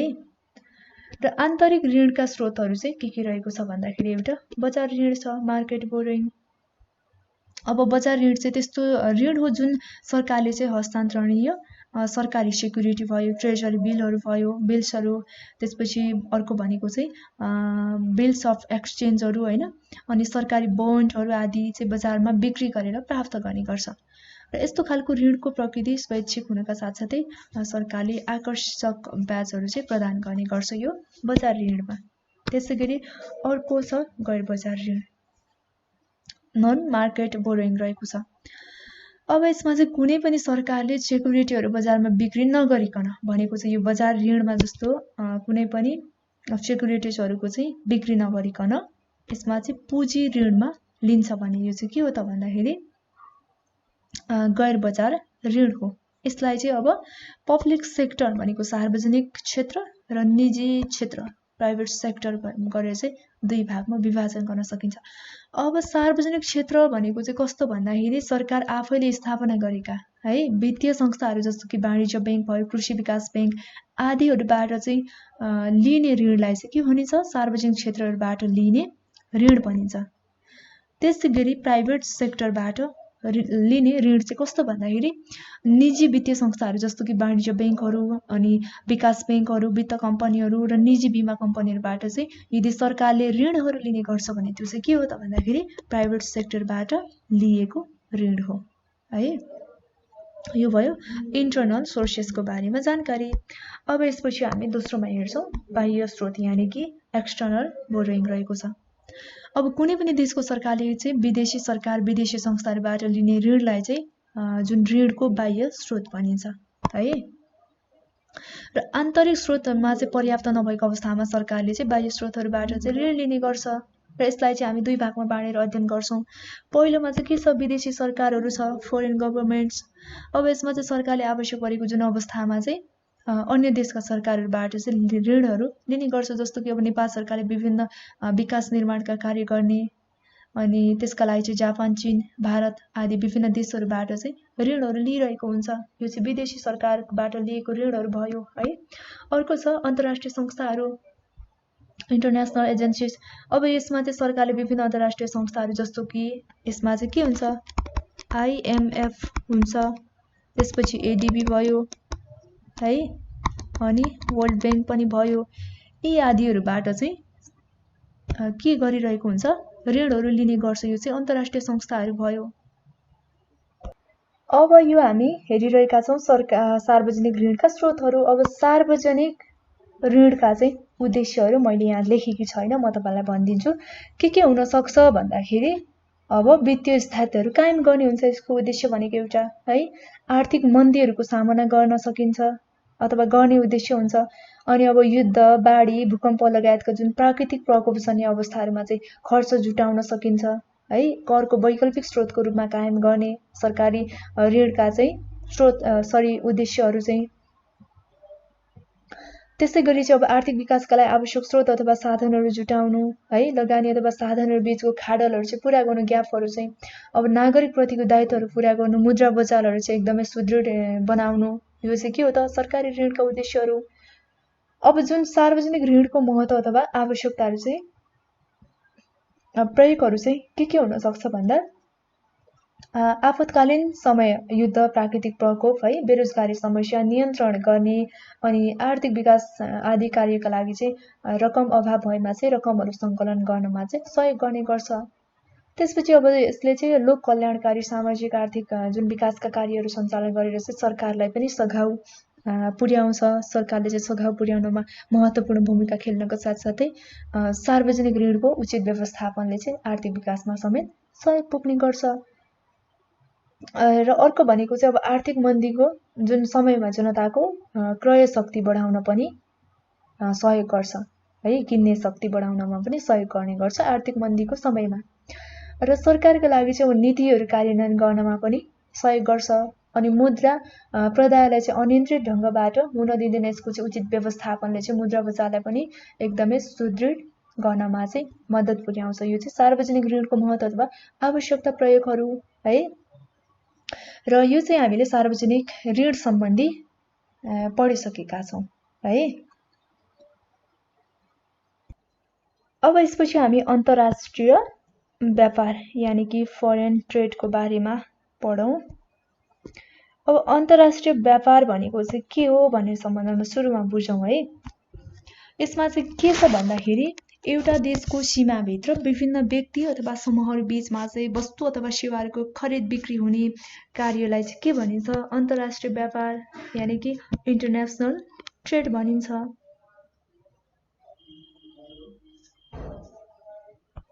अब यो अन्तर्राष्ट्रिय व्यापार भनेको चाहिँ जुन वस्तुहरूको कुनै पनि वस्तुहरूको चाहिँ पारस्परिक लाभको भावनालाई चाहिँ खरिद बिक्री गर्ने प्रक्रिया हो है। व्यापार अब व्यक्तिहरूले चाहिँ के हुन्छ भन्दाखेरि व्यापारमा चाहिँ अब व्यक्तिहरू बीचको अथवा व्यक्ति र समूहहरू बीचमा पनि हुने गर्छ। अब कुनै पनि व्यक्ति अथवा समूहहरूले चाहिँ अथवा देशले आफूलाई चाहिँ आवश्यक पर्ने अब सबै वस्तुहरू आफूले उत्पादन गर्न त सक्दैन है। त्यसैले गर्दा व्यापार भनेको नि आफूसँग बढी भएको वस्तुहरू अर्कालाई बेच्ने र आफूसँग नभएका वस्तुहरू अथवा कम भएका आफूलाई आवश्यक पर्ने वस्तुहरू चाहिँ के गर्ने भन्दाखेरि अरू व्यक्ति अथवा समूह देशसँग चाहिँ पर्चेज गर्नु हो। यो चाहिँ ट्रेड हो है। अब यसरी व्यापारलाई चाहिँ हामीले एउटा भनेको आन्तरिक इन्टरनल ट्रेड र अर्को भनेको चाहिँ अन्तर्राष्ट्रिय व्यापार भनेर चाहिँ दुई भागमा विभाजन गर्न सक्छौँ। एउटा अन्तर्राष्ट्रिय व्यापार भइहाल्यो है, अन्तर्राष्ट्रिय एउटा भनेको, अर्को भनेको चाहिँ आन्तरिक भनेको चाहिँ देशभित्रकै है। यसरी व्यापारलाई हामी विभाजन पनि गर्न सक्छौँ। अब आन्तरिक व्यापार भनेको चाहिँ कस्तो प्रकारको व्यापार हो भन्दाखेरि एउटा देशको सीमाभित्र विभिन्न व्यक्ति अथवा समूहहरू बीचमा चाहिँ वस्तु अथवा सेवाहरूको खरिद बिक्री हुने कार्य चाहिँ के हो त, आन्तरिक व्यापार हो भने। अब यो अन्तर्राष्ट्रिय व्यापार भनेको चाहिँ के बुझ्ने भन्दाखेरि दुई अथवा सोभन्दा बढी देशहरूको बीचमा है। अन्तर्राष्ट्रिय भन्ने बित्तिकै 2 अथवा सोभन्दा जति पनि देशहरू सोभन्दा बढी जुन मुलुकहरूको बीचको व्यक्ति अथवा समूहहरू बीचमा चाहिँ हुने व्यापार चाहिँ के हो त भन्दाखेरि अन्तर्राष्ट्रिय व्यापार यानि कि इन्टरनेसनल ट्रेड हो। अब एउटा देशले अथवा देशका नागरिकहरूले अन्य देशहरू अथवा अन्य देशका नागरिकहरूसँग गर्ने जुन व्यापारलाई चाहिँ अन्तर्राष्ट्रिय व्यापार यानि कि इन्टरनेसनल ट्रेड भनिन्छ। यसलाई चाहिँ वैदेशिक व्यापार यानि कि फरेन ट्रेड भनेर पनि भन्ने गरिन्छ है। अथवा अर्को के पनि भन्न सक्छौँ भन्दाखेरि बाह्य व्यापार भनेको चाहिँ एक्सटर्नल ट्रेड पनि भनेर हामी बुझ्छौँ यसलाई।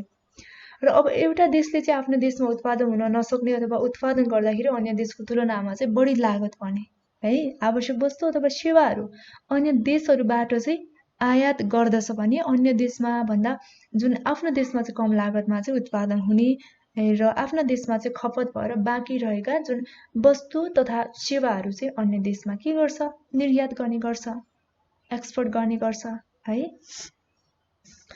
र अत हामीले अब कसरी बुझ्ने अथवा के हो त व्यापार भनेको भन्दा अन्तर्राष्ट्रिय व्यापारले चाहिँ एउटा देश र अर्को देशहरू बीचमा हुने वस्तु अथवा सेवाहरूको आयात अथवा निर्यातलाई चाहिँ जनाउने गर्छ है अन्तर्राष्ट्रिय व्यापार भन्नाले।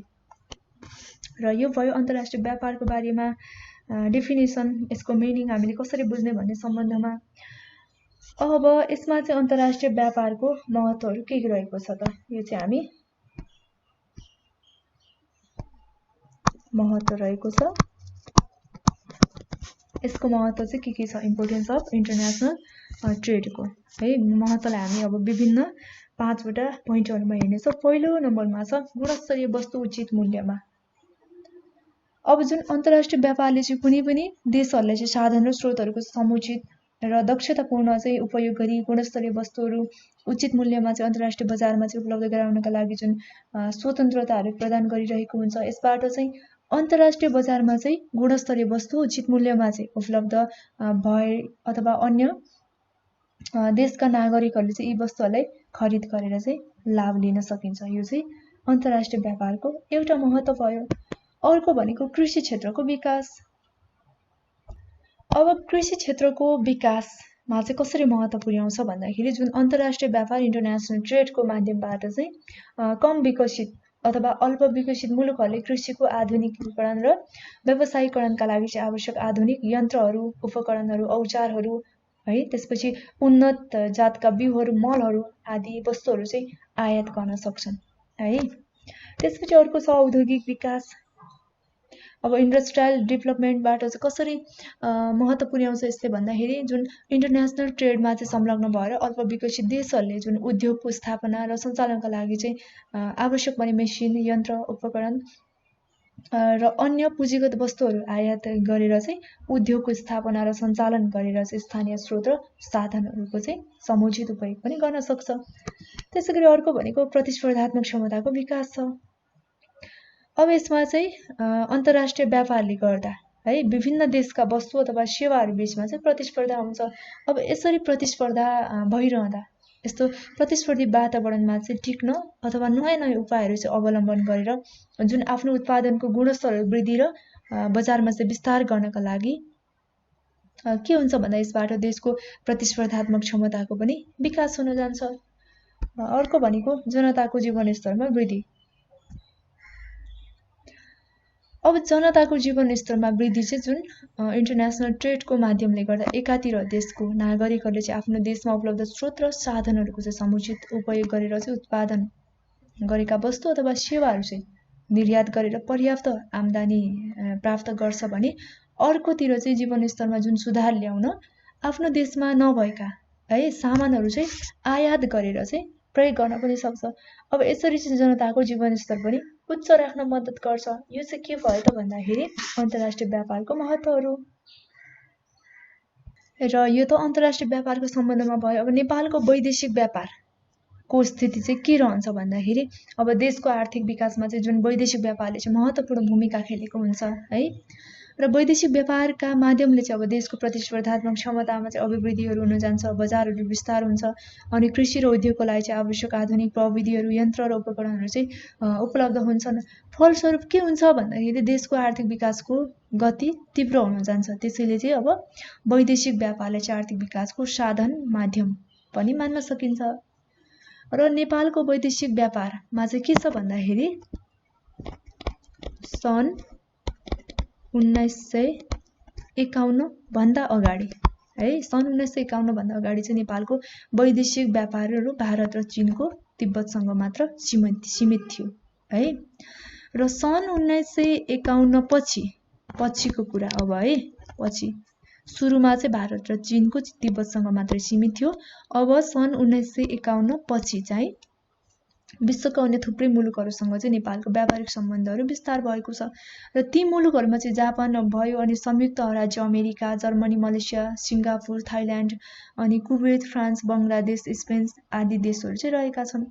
र नेपालको वैदेशिक व्यापारहरू तीव्र रूपमा बढिरहेको छ, तर आयातको वृद्धि दर जुन निर्यातको वृद्धि दर भन्दा चाहिँ निकै उच्च छ। भनेको चाहिँ हामीले निर्यात गर्ने वस्तुहरू भन्दा हामीले आयात गर्ने भित्राउने वस्तुहरूको मात्रा चाहिँ उच्च छ। त्यसैले नेपालको बढ्दो व्यापार घाटाको अवस्थालाई चाहिँ चित्रण गर्छ, जुन नेपालको वैदेशिक व्यापारको चाहिँ एउटा मुख्य समस्या हो। त्यसैले नेपालको चाहिँ व्यापार घाटा रहेको छ है। यो भयो नेपालको वैदेशिक व्यापार सम्बन्धमा जानकारी। अब यसपछि हामी भुक्तान सन्तुलन यानि कि ब्यालेन्स अफ पेमेन्टको बारेमा पढ्नेछौँ। अब भुक्तान सन्तुलन भनेको चाहिँ के हो भन्ने सम्बन्धमा हेरौँ है। सुरुमा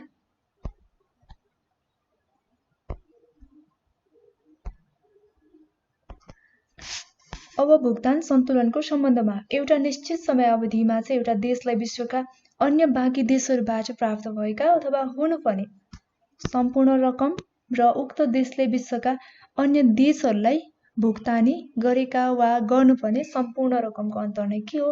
उक्त देशको शोधनान्तर स्थिति अथवा भुक्तान सन्तुलन भनेको ब्यालेन्स अफ पेमेन्ट हो है। र अब व्यापार सन्तुलनमा चाहिँ भौतिक वस्तुहरू मात्रै समावेश गरिन्थ्यो भने भुक्तान सन्तुलनमा चाहिँ भौतिक जुन भिजुअल र अभौतिक सेवा दुवै समावेश गरिएको हुन्छ।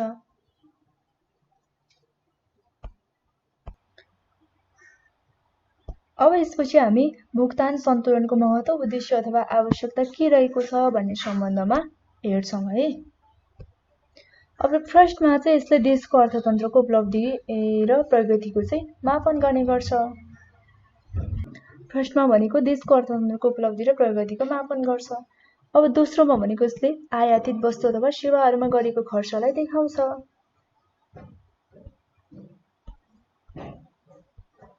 दोस्रोमा भनेको आयातित वस्तु र सेवाहरूमा गरेको खर्चलाई देखाउने गर्छ। अब तेस्रोमा भनेको यसले देशभित्रिएका र देशबाट चाहिँ बाहिरिएका विदेशी मुद्राहरूको परिमाणलाई पनि देखाउने गर्छ। देशमा भित्रिएका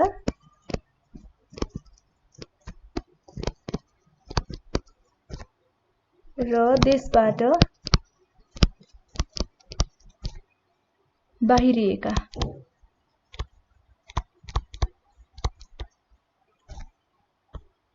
विदेशी मुद्राको परिमाणलाई देखाउने गर्छ। यो भयो भुक्तानी सन्तुलनको महत्त्व अथवा उद्देश्य र आवश्यकता। त्यसका साथसाथै अब यो चाहिँ आर्थिक नीतिहरू जस्तो कि व्यापार नीति है, अनि विदेश विनिमय नीति, मौद्रिक नीति अनि वित्तीय नीति आदिको तर्जुमा गर्ने उपयोगी माध्यम पनि रहेको छ है। यो भयो भुक्तान सन्तुलन अथवा ब्यालेन्स अफ पेमेन्टको चाहिँ इम्पोर्टेन्स, त्यसपछि अब्जेक्टिभ्स र यसको निडहरू के रहेको छ अथवा आवश्यकता के रहेको छ भन्ने सम्बन्धमा।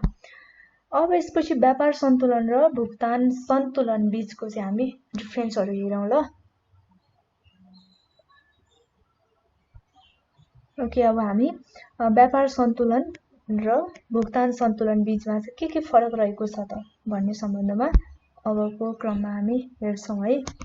नम्बर 1 मा अब व्यापार सन्तुलन के हो भन्दाखेरि कुनै एउटा देशले चाहिँ विश्वका बाँकी देशहरूसँग गर्ने भौतिक वस्तुहरूको कुल निर्यात मूल्य र कुल आयात मूल्यको अन्तर के हो त व्यापार सन्तुलन हो। ओके, व्यापार सन्तुलन भनेको चाहिँ कुनै एउटा देशले विश्वका बाँकी देशहरूसँग गर्ने के हो, भौतिक वस्तुहरूको कुल निर्यात र मूल्य अनि कुल आयात र मूल्यको अन्तरले के हो त भन्दाखेरि व्यापार सन्तुलन हो है। अब भुक्तान सन्तुलनतर्फ, भुक्तान सन्तुलन भनेको चाहिँ के हो भन्दाखेरि कुनै एउटा देशले विश्वका बाँकी देशहरूबाट प्राप्त गर्ने प्राप्ति रिसिप्ट र उक्त देशले चाहिँ विश्वका बाँकी देशहरूलाई गर्ने भुक्तानी जुन पेमेन्टको व्यवस्थित अभिलेख हो है। ओके, भुक्तान सन्तुलन भनेको चाहिँ कुनै पनि एउटा देशले विश्वका बाँकी देशहरूबाट प्राप्त गर्ने रिसिप्ट र भनेको चाहिँ अब उक्त देशहरूले विश्वका बाँकी देशहरूलाई चाहिँ भुक्तानी गर्नुपर्ने अथवा पेमेन्ट गर्ने जुन व्यवस्थित अभिलेख चाहिँ के हो त भुक्तान सन्तुलन हो। एउटा डिफरेन्स भनेको डेफिनेसनहरू भयो। अब नम्बर 2 मा अर्को हेरौँ, जुन चाहिँ व्यापार सन्तुलनमा यसमा चाहिँ भौतिक वस्तुहरू मात्रै समावेश हुन्छ है। नम्बर 2, व्यापार सन्तुलनमा भौतिक वस्तुहरू मात्रै समावेश हुन्छ। यहाँ केमा भन्दाखेरि व्यापार सन्तुलनमा अब भुक्तान सन्तुलनमा यसमा चाहिँ के समावेश हुन्छ भन्दाखेरि भौतिक र जुन अभौतिक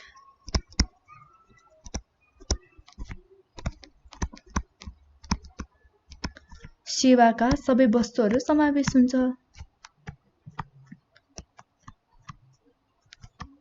सबै समावेश हुन्छ है।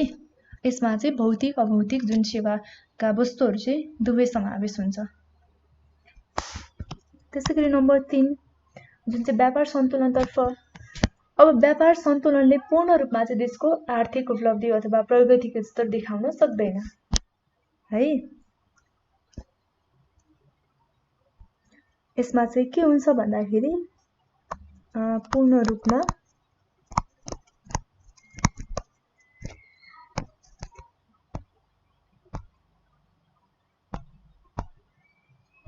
व्यापार सन्तुलनमा के गर्छ भन्दा पूर्ण रूपमा जुन आर्थिक प्रगतिहरूको स्तर चाहिँ देखाउन सक्दैन है। अब भुक्तान सन्तुलनमा चाहिँ के गर्छ भन्दाखेरि यसले चाहिँ पूर्ण रूपमा देशको आर्थिक उपलब्धि अथवा प्रगतिहरूको स्तर चाहिँ देखाउन सक्छ। मैले चाहिँ स्तर देखाउन सक्छ मात्रै लेखेँ, स्तर देखाउन सक्छ है। हजुरहरूले चाहिँ मिलाएर लेख्नु होला। यसले चाहिँ पूर्ण रूपमा देशको आर्थिक उपलब्धि अथवा प्रगतिहरूको चाहिँ स्तर देखाउन सक्छ है। अर्को पोइन्टमा के छ भने यो व्यापार सन्तुलन चाहिँ साँघुरो अवधारणा हो, किनभने यो भुक्तानी सन्तुलनको एउटा भाग मात्रै हो। त्यसैले यसलाई चाहिँ साँघुरो अवधारणा हो है। त्यसैले अर्को यो भुक्तानी सन्तुलनको चाहिँ के हो त भन्दाखेरि व्यापार सन्तुलन भनेको चाहिँ एउटा पार्ट मात्रै हो है। अब भुक्तानी सन्तुलनतर्फ चाहिँ के हो त भन्दाखेरि यो व्यापार सन्तुलन चाहिँ साँघुरो हुने बित्तिकै यो भुक्तानी सन्तुलन त व्यापक हुने भइहाल्यो। व्यापक अवधारणा हो, यो व्यापक अवधारणा हो जसले चाहिँ के गर्छ व्यापार सन्तुलनलाई समेत समेट्ने गर्छ। त्यसैले गर्दा व्यापार सन्तुलन चाहिँ भुक्तानी सन्तुलनको एउटा पार्ट अथवा भाग हो है। र यो चाहिँ के भयो त हाम्रो डिफरेन्सेसहरू भयो जुन चाहिँ व्यापार सन्तुलन र भुक्तानी सन्तुलनको बीचमा। पुनः एकपटक दोहोऱ्याउँ के रहेको छ भन्दाखेरि फर्स्टमा हामीले डेफिनेसनहरू लेख्यौँ है। व्यापार सन्तुलन भनेको चाहिँ कुनै एउटा देशहरूले अब विश्वका बाँकी देशहरूसँग गर्ने जुन भौतिक वस्तुहरूको कुल निर्यात मूल्य र कुल आयात र मूल्यको अन्तर चाहिँ के हो व्यापार सन्तुलन हो भने भुक्तान सन्तुलन चाहिँ के हो भन्दाखेरि अब कुनै पनि एउटा देशहरूले विश्वका जुन बाँकी देशहरूबाट चाहिँ प्राप्त गर्ने प्राप्ति भनेको रिसिप्ट र त्यसबाट चाहिँ उक्त देशले चाहिँ है विश्वका बाँकी देशहरूलाई गर्ने पेमेन्टको व्यवस्थित रेकर्ड्स नै के हो त भन्दाखेरि भुक्तान सन्तुलन हो। अर्को पोइन्टमा हाम्रो के छ भने भौतिक वस्तुहरू मात्रै समावेश हुन्छ यो व्यापार सन्तुलनमा भने भुक्तानी सन्तुलनमा चाहिँ के हुन्छ भौतिक अभौतिक गरी दुवै प्रकारको वस्तुहरू चाहिँ समावेश हुन्छ। तेस्रोमा हामीले हेरेको भनेको पूर्ण रूपमा प्रगतिको स्तर चाहिँ देखाउन सक्दैन भनेको चाहिँ यो व्यापार सन्तुलनले जुन देशको चाहिँ आर्थिक उपलब्धिहरूको चाहिँ प्रगतिको स्तरहरू चाहिँ पूर्ण रूपमा देखाउन सक्दैन है। तर त्यसको ठिक अपोजिट व्यापार सन्तुलनले के गर्छ भन्दाखेरि देशको आर्थिक उपलब्धि त्यसपछि प्रगतिहरूको स्तर चाहिँ पूर्ण रूपमा देखाउन सक्छ है। त्यसपछि व्यापार सन्तुलन भनेको चाहिँ एउटा साँघुरो अवधारणा हो भने भुक्तानी सन्तुलन भनेको चाहिँ एउटा व्यापक अवधारणा हो, जुन चाहिँ भुक्तानी सन्तुलनको एउटा पार्ट भनेको चाहिँ के हो त व्यापार सन्तुलन हो है। र अर्कोतिर हामीले के पनि बुझ्नुपर्छ भने यो व्यापार सन्तुलनलाई चाहिँ भुक्तान सन्तुलनले समेट्ने गर्छ। यो चाहिँ डिफ्रेन्सेसहरू भयो है। र यो डिफ्रेन्सेसहरू सँगसँगै आज चाहिँ हामीले म्याक्रो इकोनोमिक्स इन्डिकेटर्सहरूमा छलफल गरेका छौँ। र पुनः एकपटक सम्झौँ केमा हामीले पढिसकेका छौँ भन्दाखेरि म्याक्रो इकोनोमिक्स इन्डिकेटर्सहरू एउटा जिडिपी होइन, जिएनपी, एसडिआई, पर क्यापिटा इन्कम, त्यसपछि इन्भेस्टमेन्ट अनि कन्ज्युम्सन, त्यसै गरी हामीले सेभिङ, इन्फ्लेसन, पब्लिक डेप्ट भयो अनि फरेन ट्रेड है, त्यसपछि ब्यालेन्स अफ पेमेन्टको बारेमा पढिसकेका छौँ। र मैले अघि पनि जानकारी गराइसकेकी थिएँ रेमिटान्स, त्यसपछि प्राइस इन्डेक्स अनि फरेन एक्सचेन्ज पनि दिएको छ हामीलाई जुन सिलेबसमा। त्यसमा चाहिँ हामीले इन्डेक्स जुन प्राइस इन्डेक्स चाहिँ हामी म्याथमा पढ्छौँ र फरेन एक्सचेन्ज र रेमिटान्स चाहिँ हामीले ब्याङ्किङमा पढिसकेका छौँ। त्यसको लागि चाहिँ हजुरहरूले अघिल्लो भिडियोहरू हेर्न नभुल्नुहोला है। र यो सँगसँगै हाम्रो च्याप्टर नम्बर 3 को सबै विषयवस्तुलाई चाहिँ आजको यो भिडियोमा समेट्ने प्रयास गरेका छौँ। र तपाईँलाई कस्तो लाग्दैछ, केही नबुझ्नु भएको छ, चित्त नबुझेको केही छ, तपाईँलाई सोध्न मन लागेको के छ यस विषयमा भने आज पढाएको विषयहरूमा विशेष गरी यो भिडियोमा नबुझ्नु भएको के छ भने तपाईँले हाम्रो डिस्क्रिप्सनमा एउटा नम्बर छ, त्यो नम्बरमा चाहिँ डाइरेक्ट कल गरेर सोध्न सक्नुहुन्छ, भन्न सक्नुहुन्छ, या त तपाईँले कमेन्ट पनि गर्न सक्नुहुन्छ है। र आजको भिडियो यति नै। अर्को भिडियोमा म अर्को च्याप्टरको जुन चाहिँ टपिकसँग रिलेटेड विषयवस्तुलाई समेटेर भिडियो लिएर आउनेछु। आजको भिडियो यति नै। तपाईँ सम्पूर्णलाई चाहिँ धेरै धेरै धन्यवाद। हवस् त, नमस्ते।